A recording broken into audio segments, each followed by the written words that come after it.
बात करने के लिए मेरे साथ तीन खास मेहमान जुड़ चुके हैं। मेरे साथ महंत राजू दास है जो कि अयोध्या के हनुमानगढ़ी के पूज्य महंत हैं। मेरे साथ राजकुमार शास्त्री जी हैं जो कि एक धर्मगुरु हैं। मेरे साथ अरुण कृष्ण महाराज जी हैं जो कि एक हिंदू धर्मगुरु हैं। सबसे पहले महंत राजू दास जी, आपसे समझना चाहूँगा, क्या ये मामला आपको लगता है अभिमुक्तेश्वरानंद जी कालनेमी जैसा काम कर रहे हैं? पहले तो बहुत बहुत दीपक जी आपको आभार, धन्यवाद। बहुत ही महत्वपूर्ण और ज्वलनशील विषय पे आपने चर्चा रखा है।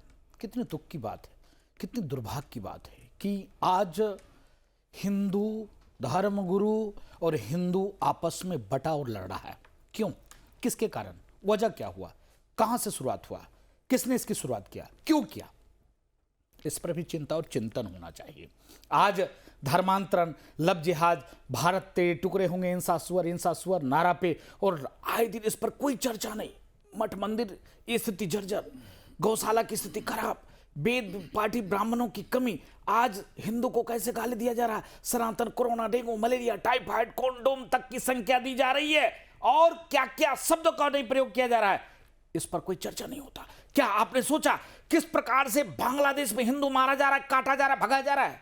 क्या पूज्य अभिमुक्तेश्वरानंद जी ने आवाज उठाई? क्या चर्चा, क्या क्या उस पर कभी धरने पे बैठे? क्या उस पर भी अगर वो अमरत अनशन पर बैठ जाते तो आज देश की स्थिति परिस्थिति कुछ दूसरी होती। इसके नाते मैं निवेदन पूर्वक कहना चाहता हूं, अपील कराना चाहता हूं, प्यारे हिंदुओं, इस प्रकार से लड़ो कैसे चलेगा? आप देखो कुंभ की वो पावन संगम, जिस संगम में लाखों लाखों लोग डुबकी लगाकर अपने जीवन को धन्य कर रहे हैं, उस संगम के तट पर कल्पवास करके, भजन करके, मनन करके, चिंतन करके, संतों के चरण शरण में बैठकर उनका चरण चापकर वो व्यक्ति अपने आप को धन्य महसूस करता है। और आज वहीं पर इस प्रकार से पूज्य अभिमुक्तेश्वरानंद जी की ये भाव और भाषा मुझको समझ भी नहीं आया। एक तरफ तो आप अपने आप को जगत गुरु कहते हो, शंकराचार्य कहते हो, और जगत गुरु शंकराचार्य के पदवी स्वघोषित, जो भी, हम उस विषय पे नहीं जाएंगे, लेकिन उसके बाद आप बड़े हैं, महापुरुष हैं, तो आपको तत्काल, आप लोगों ने देखा होगा जब कुंभ में थोड़ा बहुत हम निर्माणी अखाड़े से हैं, महासचिव पद पर भी रहा है, जब प्रशासन ने निवेदन किया कि राजूदास जी कुछ भगदड़ सा महसूस हो रहा है, क्या आपका ड्यूटी समय था 7:20 पे, क्या आप इसको 10 बजे कर सकते हो क्या? तो हमने कहा हम तो कर लेंगे, लेकिन और जो हमारे पीछे स्नान करने वाले हैं, जो आगे स्नान करने वाले, वो क्या करें? कहीं सबसे वार्ता चल रही है। हम लोगों ने तुरंत बैक किया कि पहले आम जनमानस को स्नान कराओ, आम जनमानस सुरक्षित स्नान करके अपने घर को जाएगा तो हम समझेंगे ये महाकुंभ सार्थक हुआ। तो अभिमुक्तेश्वरानंद जी को ऐसे शब्दों का प्रयोग पूज्य योगी आदित्यनाथ जी महाराज के लिए, एक संत के लिए, क्या शोभा देता? क्या ठीक है, औरंगजेब कहना शोभा देता है, औरंगजेब कहना। राजकुमार शास्त्री जी बताइए।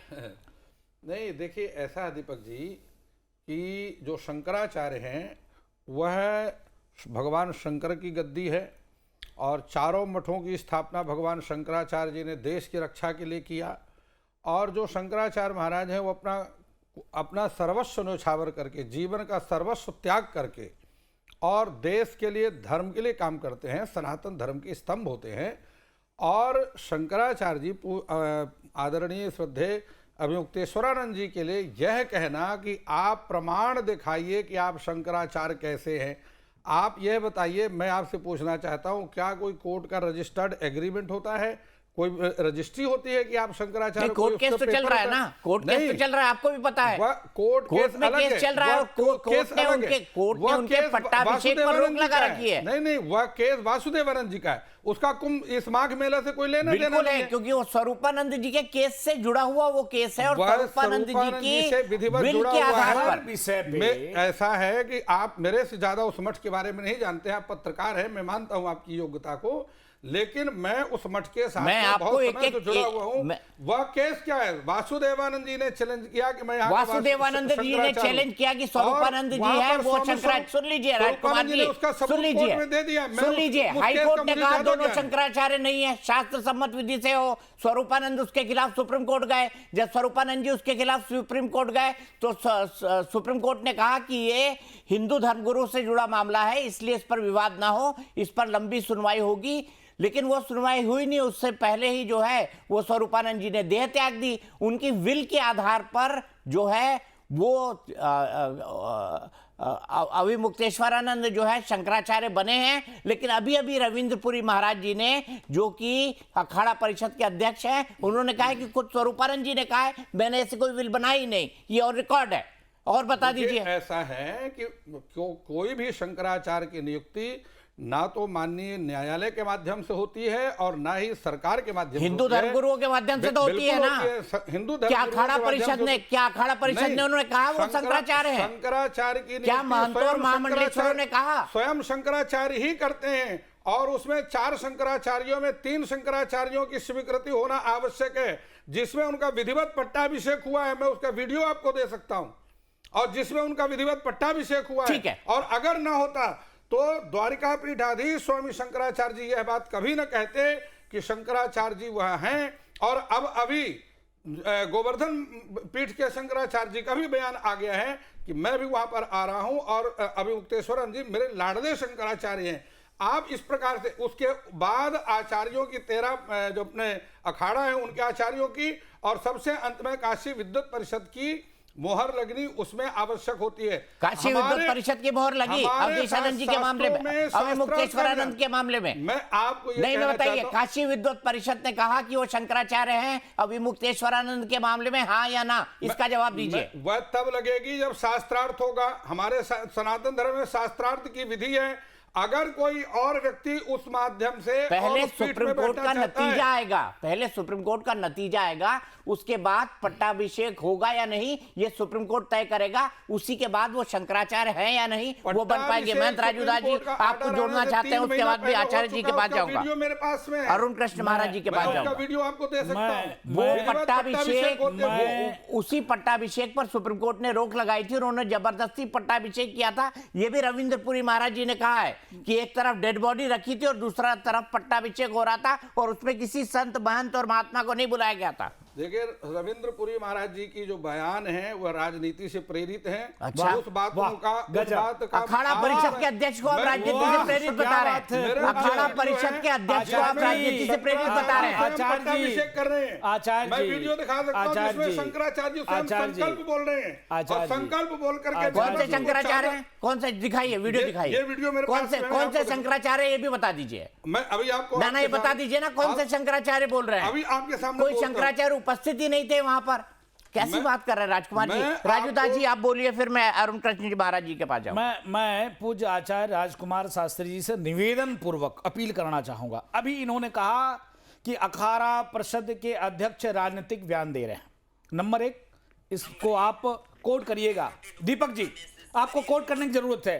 क्या चुनाव लड़ाना, पार्टी गठित करना, राम मंदिर बेकार है, हिंदू राष्ट्र नहीं हो सकता है, सीए एनआरसी पर इस प्रकार का खोलकर विरोध करना, वो क्या था?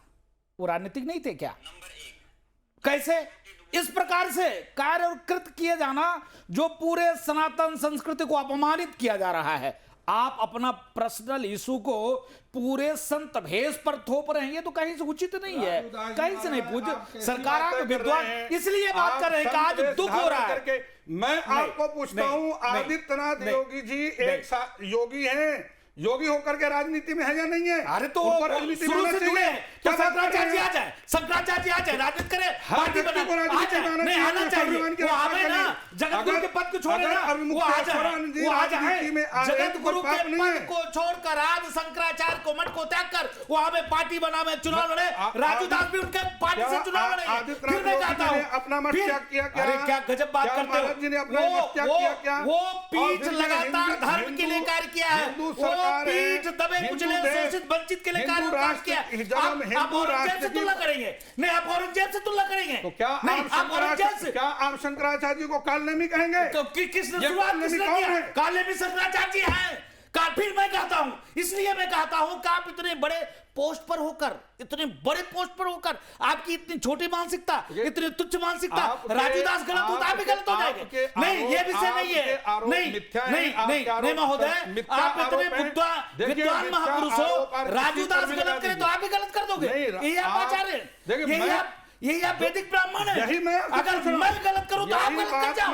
अगर किसी के द्वारा कोई गलती हुई तो आप पूरे समाज पर थोपेंगे। नहीं, गलत बात है। क्या राम मंदिर क्यों नहीं आए? राम मंदिर क्यों नहीं गए? राम मंदिर बेकार था क्या? सीएनआरसी पे उनका बयान दूसरा। मुलायम सिंह की सरकार ने संतों पर लाठी बरसाई। जो कांग्रेस करती रही, जो मुलायम सिंह की सरकार करती रही, वही अगर किसने लाठी मारी? किसने लाठी मारी? कहां लाठी मारी? इतना सम्मान कभी था क्या? इतना सम्मान था क्या? 84 कोसी परिक्रमा में 3 महीने जेल में रखा गया। वही पूज्य शंकराचार्य जी हैं, लाठी मार मार कर और अंदर कर दिया गया था। तब ये कहां चले गए थे? नहीं, तब ठीक है, ठीक है, एक मिनट राजू दास जी, राजकुमार शास्त्री जी, रास्ते पर चलना चाहिए। राजू दास जी, राजकुमार शास्त्री जी, मैंने दोनों के आर्गुमेंट माने, दोनों अपनी अपनी जगह पर सही हो सकते हैं, लेकिन अरुण कृष्ण महाराज जी, आप क्या कहेंगे इस पूरे विवाद पर? क्या आपको लगता है कि विवाद को ये रूप लेना चाहिए था? देखिए, यहाँ ना बहुत सारी बातें एक साथ हो रही हैं। आदित्य योगी नाथ जी के सनातन धर्म के प्रति समर्पण भाव पे कोई संदेह नहीं कर सकता। यदि कोई व्यक्ति संदेह करता है, अभी मुक्तेश्वरानंद जी ने किया है, तो ये उनका कोई निजी टिप्पणी हो सकता है, या उनका कोई शंकराचार्य की निजी टिप्पणी कैसे होगी? नहीं, कोई भी व्यक्ति नहीं, सनातन धर्म से बड़े कोई शंकराचार्य नहीं। सनातन धर्म है तो शंकराचार्य हैं। मेरे कहने का मतलब यहाँ पर है, हम विषयांतर ये हो रहे हैं कि यहाँ पर विषय ये नहीं है कि वो शंकराचार्य हैं या नहीं। विषय यहाँ पर यह है कि क्या इस विषय को राजनीतिक पार्टियों ने उठा के इसका राजनीतिकरण किया है? बिल्कुल किया है। क्या यह विषय है कि हमारे मुक्तेश्वरानंद जी 365 दिन, हमारे भारतीय जनता पार्टी हो या राम मंदिर हो या सभी विषय जो बीजेपी से जुड़े हुए होते हैं, उनके बारे में आलोचना करते हैं। उनकी भाषा शैली को और जो घटना हुई है, हम दोनों को जोड़ रहे हैं। उनकी जो भाषा शैली है वो पूरी तरह से राजनीति से ओतप्रोत है। और इसीलिए आप देखिए, कोई भी काम हो धर्म से जुड़ा हुआ, उसकी टिप्पणी करते हैं। लेकिन यहां पर विषय कुछ और है। विषय यहां पर यह भी है कि हम ये बात नहीं कर रहे हैं कि जो बच्चे, जो बटूक, जो वहां पर पंडित थे, जिनकी छातियों पे लात मारी गई, जिन पुलिस वालों ने, हम क्या कर रहे हैं, योगी आदित्यनाथ जी को और उन पुलिस वालों को, जिन्होंने पुलिस वालों ने उनको मारा, बच्चों को या पंडितों को, उनको जोड़ रहे हैं। मैं इस बात को 100% के लिए सुनिश्चित हूं कि कभी भी आदित्य योगीनाथ जी ऐसा नहीं कह सकते कि जाके इन पंडितों को पीटो। वो खुद ही अपने आप में मेहनत है, महान व्यक्ति हैं। लेकिन यहां पर क्या हुआ, कुछ पुलिस वालों के कारण, उनकी उद्दंडता के कारण यह विषय कहीं से कहीं चला गया। और उसको ऐसी विधर्मी पार्टियों ने, जैसे समाजवादी पार्टी है, सिर्फ एक लाइन पूछता हूं।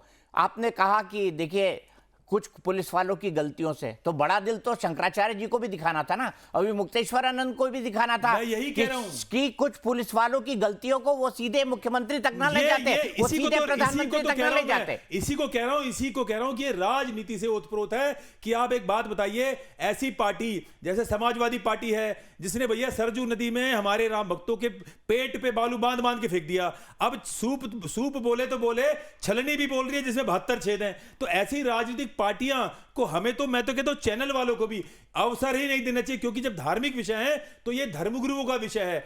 और जो काम प्रशासन के कुछ पुलिस अधिकारियों ने किया, कुछ सिपाहियों ने, कुछ दरोगा ने किसी की चोटी खींची, जिसका मैं धुर विरोधी हूं। जिस बच्चे की, जिस बटूक की सिका खींची गई, क्योंकि वो सिका उसकी नहीं है, वो सिका हमारा सम्मान है, वो सिका महंत राजू दास जी का सम्मान है, वो हमारा सम्मान है। उसकी सिका खींचने वाले पुलिस वाले का तुरंत उसके ऊपर कार्रवाई होनी चाहिए। लेकिन यदि आप इसको जब आप आदित्य योगीनाथ जी से जोड़ दोगे, तो यहीं पर पॉलिटिक्स करी जा रही है। क्योंकि आदित्य योगीनाथ जी के सनातन धर्म, साधु संतों के प्रति सम्मान, उनका धर्म के प्रति युद्ध, उनका जो समर्पण भाव है, उस पर संदेह करना सूर्य को प्रकाश दिखाना। हर रोज संदेह करते हैं। अभी मुक्तेश्वरानंद जी हर रोज योगी जी के ऊपर संदेह करते हैं। बटुकों के साथ दुर्व्यवहार के बारे में अखाड़ा परिषद ने भी कहा है, सनातन के बाकी गुरुओं ने भी कहा है कि उन पुलिस वालों के ऊपर कार्रवाई होनी चाहिए। लेकिन ये मामला जो बन गया है और जो अभी मुक्तेश्वरानंद ने बना दिया है, उस पर क्या कहेंगे राजकुमार शास्त्री जी? देखिए दीपक जी, आपने पट्टाभिषेक का वीडियो दिखाया नहीं मुझे? नहीं, ये उसमें आवाज आ रही, मैं चाहता नहीं चैनल में डिस्टर्ब हो। ये वीडियो मेरे पास में है, मैं आपको वीडियो नहीं, पट्टाभिषेक नहीं है ना, आप तो किसी की कमेंट्री दिखा रहे हैं। आप तो किसी की कमेंट्री दिखा रहे हैं भाई, आप तो किसी चैनल का वीडियो दिखा रहे हैं। पट्टाभिषेक का वीडियो नहीं दिखा रहे हैं आप। मैं आपको जाने से पहले आपको दिखा, अरे टीवी पे दिखाइए तो बात है ना। टीवी पर भी दिखा दूंगा, अभी उसमें आवाज आएगी, चैनल डिस्टर्ब होगा। देखिए महाराज जी ने जो बात कही है वही बात स्वामी शंकराचार्य जी ने, अभिमुक्तेश्वरानंद जी ने शुरू में कहा कि यह सारी जिम्मेदारी, अगर मेरे साथ में कोई मिसबिहेव हुआ है, पुलिस वालों ने किया, उन्होंने बकायदा 3 लोगों का नाम दिया है, उसमें गुप्ता है, एक महिला है, एक और है, मुझे तीनों का नाम ध्यान नहीं है, और उसमें उन्होंने कहा है कि इन 3 लोगों ने मेरे साथ में जैसा व्यवहार किया है, वो एक शंकराचार्य धर्मगुरु होने के कारण मेरे साथ यह व्यवहार करना उचित नहीं था, लेकिन इसका जो पूरा नियंत्रण है वह, उसके जिम्मेदार कौन है? वह जो मुखिया है अर्थात मुख्यमंत्री हैं। अगर मुख्यमंत्री जी कहते उसी समय उन तीनों को सस्पेंड कर देते, इतनी बड़ी बात ही ना होती। मुख्यमंत्री जी के पास बहुत है, क्या शंकराचार्य जी से बड़ी मुख्यमंत्री की गद्दी नहीं होती है? शंकराचार्य सनातन धर्म के सर्वोत्तम स्तंभ होते हैं। आदित्यनाथ योगी जी या उनके केशव मौर्य जी जो बहुत अच्छी बात कह रहे थे, जाकर के ये कह देते कि महाराज जी जो भी हुआ मैं उसको गलती मानता हूं, दुनिया में राजा से बड़ा सम्मान पूर्वक स्नान करिए। एक बात आपको टोकूंगा, देखिए मैं उन पुलिस वालों के विरोध बोल रहा हूँ, मैं जो प्रशासन ने किया उसके विरोध बोला, लेकिन यहाँ पर आप एक शब्द गलत बोल गए, राजा से बड़ा कोई सुन लीजिए राजकुमार जी, सुन लीजिए। नहीं मेरी बात सुनिए, देखिए आप, मेरी बात सुनिए, जो प्रशासन में, जो प्रशासन ने किया, जो दरोगा ने किया, जो पुलिस वाले ने किया, जो पंडितों के साथ दुर्व्यवहार किया, मैंने उसका हर चैनल से विरोध किया है। लेकिन जो भी आपने एक शब्द बोला कि आचार्य के पद से मुख्यमंत्री का पद बड़ा नहीं होता, इसका मैं विरोध करता हूं। राजा से बड़ा, राजा से बड़ा, देखिए मेरी बात सुनिए, देखिए आप क्या गलत बोल रहे हैं, राजा से बड़ा कभी कोई पद नहीं होता। राजा है तो शंकराचार्य है, यदि राजा ही नहीं है तो शंकराचार्य है, शंकराचार्य का अस्तित्व नहीं रहेगा। राजा पहले है, आप शास्त्र पढ़ के देखिएगा, प्रथम राजा, फिर संत बनते हैं, क्योंकि संतों की रक्षा भी राजा ही करते हैं, संतों की रक्षा भी राजा ही करते हैं। जब राजा जी एक मिनट रुक जाइए, आचार्य आचार्य उन दरोगा का, उन पुलिस का, महाराज दशरथ गुरु वशिष्ठ के आश्रम में जाकर के प्रणाम किए हैं, जिसने किसी को लाठी से, लेकिन राजा तो भी महाराज दशरथ हैं और महाराज राम हैं। राजा वही है, विश्वामित्र भी थे, वो भी पुरोहित थे, वो भी उनके जो उनका जो दरबार है उसके अंदर स्थान रखते थे, पर राजा नहीं थे। वशिष्ठ जी उनके गुरु हैं और महाराज दशरथ ने स्वयं जाकर के वशिष्ठ जी के चरणों में प्रणाम किया और ये कहा कि मेरे कोई संतानीय संतान होनी चाहिए। चलिए मैं यहीं पर रुकूंगा, हम विषयांतर कर रहे हैं, हम विषयांतर कर रहे हैं। चलते चलते राजू दास जी, एक लाइन में मैं आपसे जानना चाहूंगा, अब इस विषय का पटाक्षेप कैसे हो, या आपको लगता है कि तलवारें निकल चुकी हैं दोनों तरफ से? नहीं, पूज्य शंकराचार्य जी को तत्काल ये सारे ईसा द्वेष भुलाकर तत्काल उनको स्नान करना चाहिए, ये बाल हट उनको त्यागना चाहिए, नंबर 1। नंबर 2, पूज्य शास्त्री जी बोल रहे थे, आचार्य जी, क्या आज अफगानिस्तान में शंकराचार्य है? क्या बांग्लादेश में शंकराचार्य है? राजा ही नहीं बचा तो शंकराचार्य मठ मंदिर कहां से बचेगा? आपने सीधे तौर पर आपने अवहेलना कर दिया उस पीठ का। आज जिस प्रकार से पूज्य योगी आदित्यनाथ एक पीठ के मतलब मुख्यमंत्री के साथ, राजा के साथ साथ जनप्रतिनिधि के साथ, आज लोकतंत्र है, प्रजातंत्र में राजा कौन? मुख्यमंत्री। उस समय में शुरू से सदैव धर्म सत्ता ने राजा का सम्मान किया है, राजा को ठीक किया धर्म सत्ता ने। आप ये ठीक कर रहे हो? नहीं, ये ठीक कर रहे हो? यहीं पर ऐसे होता है क्या? यहीं पर राजू दास जी, आचार्य जी, सत्ता ने धर्म सत्ता को ठीक किया है। राज सत्ता होगी तभी धर्म सत्ता होगी, ये बात राजकुमार शास्त्री जी आप भी मान लीजिए, और अरुण जी बिल्कुल सही कह रहे हैं। पूरक इस तरह से पूरक नहीं होंगे। पहले धर्म सत्ता को, राज सत्ता को मानना पड़ेगा, तभी राज सत्ता और धर्म सत्ता एक दूसरे के पूरक रह सकते हैं। अगर आप विशुद्ध अवहेलना करेंगे तो ये गलत बात है। फिलहाल भगवान राम का निंदा करेंगे, अरे काहे नहीं? आप मोहम्मद साहब पे कर दो, मोहम्मद साहब पे कर दो, मोहम्मद साहब पे कर दो, नहीं मोहम्मद साहब पे कर दो। ये आप कैसे बात कर रहे हैं? मोहम्मद साहब पे कर दो, मोहम्मद साहब पे कर दो। नहीं, अभी भोपाल में, अभी भोपाल में यहीं पर रुकेंगे। अफसोस मेरे पास बहस के लिए वक्त इतना है। ये एक ऐसी बहस है जो अनंत समय तक चल सकती है, और ये मुद्दा इतना महत्वपूर्ण है कि सनातन का हर व्यक्ति इस पर बोलना चाहता है, अपनी राय देना चाहता है।